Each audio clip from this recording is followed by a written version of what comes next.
आणि आता इतरही बातम्या पाहूयात। नागपुरातून पाकिस्तानला गेलेली सुनीता जामगडे हिचं गूढ अजूनही कायम आहे। आता सुनीताला कारगिलला नेलं जाणार आहे। ती पाकिस्तानात कशी गेली या संदर्भातलं रिक्रिएशन पोलीस घडवून आणतील अशी शक्यता आहे। त्यासाठीच लडाख पोलीस आज नागपुरात पोहोचलेत। पुढे काय घडलंय आपण जाणून घेऊयात या आमच्या स्पेशल रिपोर्टमधून।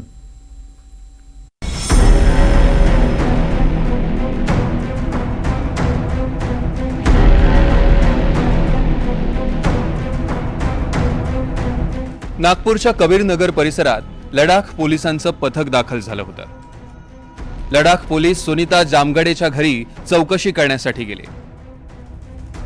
त्यावेळी सुनीता जामगडेची आई बाहेर गेल्याचं पोलिसांना सांगण्यात आलं। सध्या न्यायालयीन कोठडीत असलेल्या सुनीताला आता कारगिलमध्ये नेण्यात येणार आहे। त्या ठिकाणी गुन्हा दाखल झालेला आहे आणि त्या अनुषंगाने सदरची जी महिला आरोपी आहे तिला ताब्यात घेण्याकरिता ते आलेले आहेत। आज मान्य कोर्टातून त्यांना प्रोटेक्शन वॉरंटसाठी ते विनंती करणार आहेत आणि मान्य कोर्टाने त्यांना परमिशन दिली तर ते कदाचित तिला ताब्यात घेऊन आपापल्या पोलीस स्टेशनला घेऊन जाऊ शकतात। तो त्यांचा तपासाचा भाग आहे। आता त्यांना किती दिवसाची तिच्या कस्टडीची गरज आहे त्यानुसार त्या संबंधित कोर्टाला ते विनंती करतील आणि पुढील तपास करतील। ही तीच सुनीता जामगडे जी पाकिस्तानला जाऊन परत आली होती। सुनीता पाकिस्तानसाठी हेरगिरी करत होती का याबद्दल सध्या तिची चौकशी सुरू आहे। पहलगाम हल्ला झाल्यानंतर 4 मे रोजी सुनीता तिच्या 12 वर्षांच्या मुलासह पंजाबला गेली।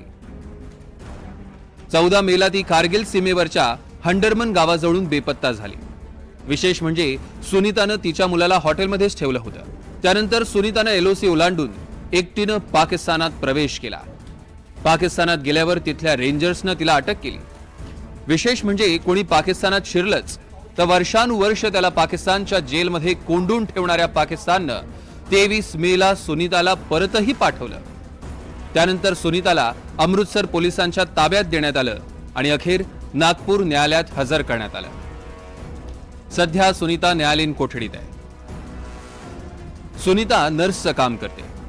ती कुठे आणि का गेली याबद्दल काहीच माहित नसल्याचं तिचे कुटुंबीय सांगतायत। एकटीच गेली आहे ते। घरी आली होती का? कधी आली होती? आली होती आता 15 दिवस होते। काय सांगितलं? कुठे काहीच नाही सांगितलं। कुठे चालली काय कुछ? नाही कुठे जाते काय जाते काही सांगितलं। तुम्हाला माहित पडला का कुठे आहे मुलगी सध्या? नाही काहीच नाही माहित पडलं। कोण आहे घरी? कोण आहे घरी अजूनवर? तुमच्या घरी कोण कोण आहे? मी काय एकटी दगे मालिक राहत होतो नातवाला घेऊन। सुनीता जामगडेनं आतापर्यंत पोलिसांना तपासात सहकार्य केलेलं नाही। आता तिचा मोबाईल फॉरेन्सिक तपासणीसाठी पाठवण्यात आलाय।